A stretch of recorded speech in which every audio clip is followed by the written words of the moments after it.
Hello, thank you for joining. I'm Paige Williams, broker associate with United Real Estate Louisville, and welcome to my page. I discuss all kinds of fun tidbits, tips, and real estate ideas. Make sure that you hit the like and follow and subscribe so that way you get notified for future videos. Hey guys, thanks for joining. The market is competitive. And I say competitive, and a lot of agents will tell you it's crazy. And although we like to use that C word sometimes, I'm gonna tell you it's competitive. And part of being a good buyer in this market is aligning yourself with a great real estate agent or a broker associate like myself to help guide you through the process. But what I want to talk to you about today are 5 steps that you can do to make your offer a winning offer in a competitive environment. Step number 1. Before you go and get in your car when gas is over $4 a gallon and drive around and view homes, you need a license to shop. You wouldn't drive your car without a license. We don't want to look at houses without a license to shop. What's a license to shop, Paige? It's getting your pre-approval with a trusted lender partner before you cross the threshold of the very first home. And this is important because other buyers that are viewing that home and are potentially going to be writing offers on that home, they already have their pre-approval. And I know you've heard me say it before, but let's take it a step further and go ahead and get an underwritten loan approval. So all we need to do is plug in an address, order an appraisal, and we're off to the races. It's also important that we have our lender communicate that pre-approval to the listing agent. So once we do write an offer, we are going to reach out, have our lender partner reach out to the listing agent and tell them, hey, this buyer has had an underwritten loan approval. They are good to go. There are no hiccups. We've already reviewed credit, income, assets, and documents and verified, their employment. We are ready to go. And it's gonna give your offer that much more bite. Bonus tip, let's not also forget about proof of funds. If you're putting a significant amount of money down, if you are going to be covering an appraisal gap or shortage, let's make sure that you supply your agent with a letter from your bank that is showing proof of funds, that you have put your money where your mouth is, right? That you have the assets to back up the offer that you are writing. This one's one of my favorites. During the showing, tip number 2, let's mind our manners. Let's be respectful of the sellers of their home. And now more than ever in this day of technology, you are on camera. Whether it's the doorbell camera there in the front, whether it's hidden cameras throughout the house, whether it's the neighbors who are watching people come and go, you are on camera.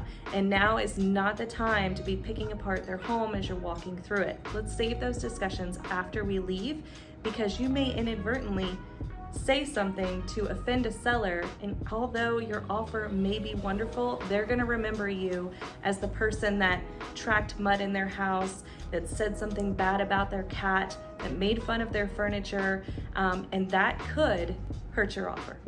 Tip number 3 is writing a clean offer. And we hear this time and time again as agents, and it's kind of the lingo that we use, but for you as a consumer, you might not understand what a clean offer is.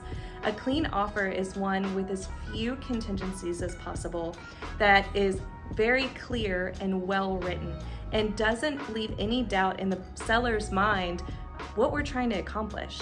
So make sure that at your buyer consultation with your real estate agent that you are reviewing the contract. Here in Louisville, Kentucky, our contract is 7 pages long, and then we have multiple different addendums and clauses and things that we can add to it. At your buyer consultation, you need to sit with your agent and go over line by line of that contract.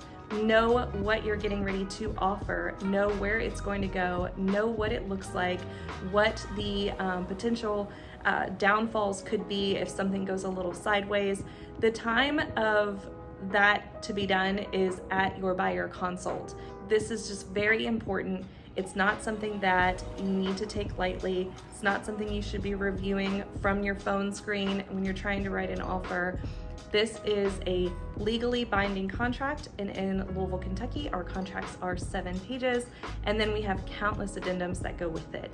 So make sure that you are reviewing that contract long before you're writing an offer. Love letters. Oh my goodness, so this is a really hot topic in a lot of agent groups that I'm in. Love letters are not illegal. They are frowned upon in many areas. And I can tell you as a listing agent, I never submit love letters to my sellers. I only submit a redacted type form of the contract for them to review. So they're not even seeing people's names. But let's talk about love letters. And I have heard some really great ideas. If your state allows them, make sure that you're not mentioning any of the protected classes, that you're not talking about like, race, familial status, handicap, those kinds of things. Leave that out of it. But a creative one that I saw, and I want to share it with you, is from the point of view of a dog. So they were walking through the house, they noticed that the sellers were dog people, that they obviously loved their dogs and cared about them and really, had an affection for dogs. And the buyers had a dog, and they wrote their love letter from the perspective of the dog, that the dog was really going to appreciate the yard, that he was going to be very happy, he liked that there was a park nearby, and I thought that was really cute. So if you are allowed to write a love letter to the sellers of the home that you're writing an offer on, make sure that you keep it very clean and neat, and you are not mentioning any of the protected classes. And also know that there is a potential possibility that the seller is not going to ever see that love letter until after your offer is accepted. But I'm not gonna just leave you hanging, because now I feel like I kind of thrashed love letters. Let's talk about other things you could do. You could send the seller flowers. You could offer the seller a taco bar. You could, in your offer to pay the seller's closing cost, maybe up to a certain amount of their moving expenses. You could give them delayed possession. There are other ways that we can formulate a really strong offer, make it attractive to the seller without having to tell them your life story. And number 5 is communication. So your agent should be in communication with the listing agent on the other side. If you're getting ready to write an offer, your agent's going to reach out, let that listing agent know it's coming. They're being inundated with calls and texts and emails. Their seller's talking to them. They're trying to review offers with their seller as they're coming in, and there may be many of them.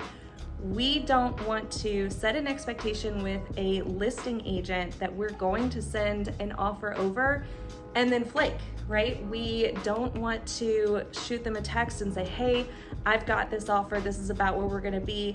Can you let me know, is it even in the ballpark?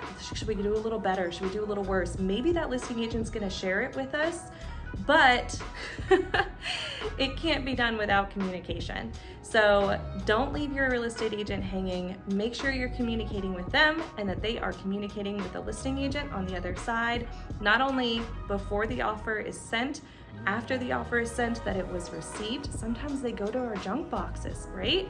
So let's make sure that the offer was received. Give them enough time to respond and to answer or ask any questions that they may have. Because if your offer is not clean, or there's a little cloudy thing there, or maybe something happens with technology, don't wait till the very last minute. Be clear in your communication, be clear in your offer, and send it over not before the deadline, and give them enough time to review it and ask any questions they may have. And who doesn't love a bonus tip? So tip number 6, I'm gonna tell you, we talk to our buyers about being ready, willing, and able. If a home is on the market, for the sake of round numbers, for $200,000, and you were willing to go to $210,000, but really you would have been willing to go to $225,000 or $235,000. Have you spoken to your lender to know what the difference is in a payment from $2 to $210 to $230 to $235? Sit down with your lender. They're your partner. Have them run your payments at all the different numbers that you would have offered on that property. And I think that you'd be surprised how willing you would be to go up in your offer price if you had to, in multiple offers, in a competitive situation, if you knew exactly what your payments would be. So thank you guys so much for tuning in. I'm Paige Williams with United Real Estate Louisville. Paige is my agent. Please follow, like, share, subscribe, and if you have any real estate questions, I have answers. I'm happy to help you.